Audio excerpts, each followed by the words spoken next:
Olá, servidores públicos, municipais, estaduais e federais de todo o Brasil e todos os trabalhadores. Meu nome é Marcos Penido, sou advogado da FESEMPRE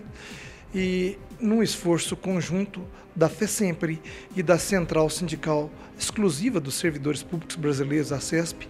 nós fomos incumbidos, eu e nosso setor jurídico da FESEMPRE, de elaborarmos uma tese que pudesse convencer o Supremo Tribunal Federal no sentido de que a reforma trabalhista não pode desregulamentar a organização sindical brasileira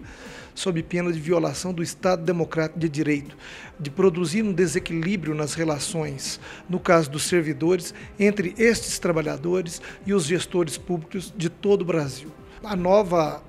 lei da reforma trabalhista, ela veio para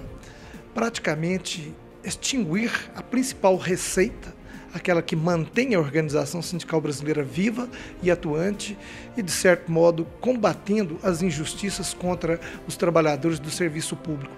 Bem ou mal, é a pedra no sapato que existia para os gestores, para que eles pudessem cometer injustiças contra esses trabalhadores. E eu destaco aqui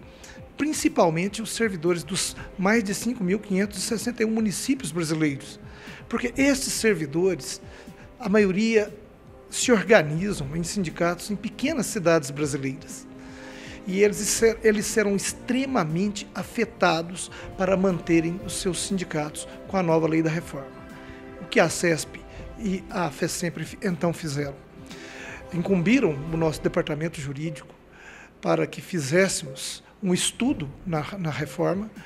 porque entendiam que ela, de alguma forma, era inconstitucional. E é. Nos nossos estudos, nós percebemos que o tributo para fiscal, ao ser praticamente extinto com a lei da reforma, ele fulminou com as possibilidades de governabilidade, de administração e o poder de fogo que os servidores tinham para financiar qualquer movimento sindical, desde a base até o cume dessa pirâmide sindical brasileira. Além de cometer essa atrocidade, essa desregulamentação sindical, a reforma trabalhista também criou uma comissão de representação sindical, quando o artigo 11 da Constituição falava numa representação sindical e não numa comissão. Mesmo assim, ainda que se admitisse uma comissão, ela jamais poderia violar o princípio da unicidade sindical numa base, e ela viola. Então, há um complexo fulminante de atos para verdadeiramente acabar, desregulamentar, impedir o funcionamento da organização sindical brasileira prevista no artigo 8º e também incluída no Estado Democrático de Direito, que veio para produzir o equilíbrio nas relações laborais entre trabalhadores e as empresas, entre os servidores e as gestões públicas. Então, com esta norma, com esta reforma produzida por uma lei ordinária, nós buscamos entendimentos dentro da própria Constituição que provam que há um desequilíbrio moral, jurídico, econômico, social, que devem ser corrigidos pelo Supremo Tribunal Federal. Elaboramos, então, o protocolo de uma ADI, em razão da pressa, da necessidade, da urgência. Nós buscamos entendimentos novos em portarias produzidas pelo Ministério do Trabalho, que tem competência constitucional para fazê-lo,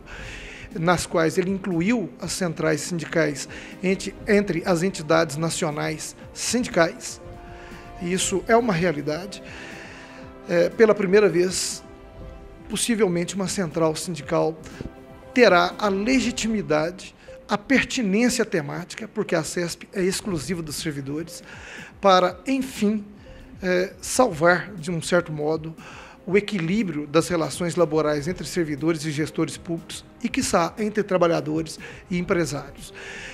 fazendo com que seja resgatada a organização sindical brasileira através dessa ADI intentada pela CESP com apoio e esforço da FESEMPRE. E a gente acredita que outras confederações brasileiras aderirão a esta ADI e também as nossas teses que demonstram a inadmissão de uma reforma por lei ordinária, mera lei ordinária, quando a Constituição determina que para reformas desta natureza fosse elaborada lei complementar, quiçá fosse por emenda constitucional. E além destas várias teses que demonstram a inconstitucionalidade da reforma trabalhista, nesse aspecto da regulamentação sindical, nós também encontramos inconstitucionalidades materiais que violam princípios, né, que causam retrocesso social, princípios constitucionais que inadmitem a interferência e a intervenção e que também inadmitem a produção de sindicatos paralelos. Então, essa é uma ADI que, numa outra edição, nós explicaremos detalhadamente cada uma das inconstitucionalidades materiais e formais. Mas, de plano, o objetivo desse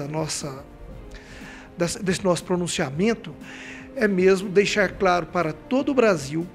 que a FESEMPRE e a CESP estão lutando para salvar a organização sindical brasileira da desregulamentação, da destruição política feita pelo Congresso Nacional de maneira irresponsável, causando um retrocesso social intolerável e inadmissível.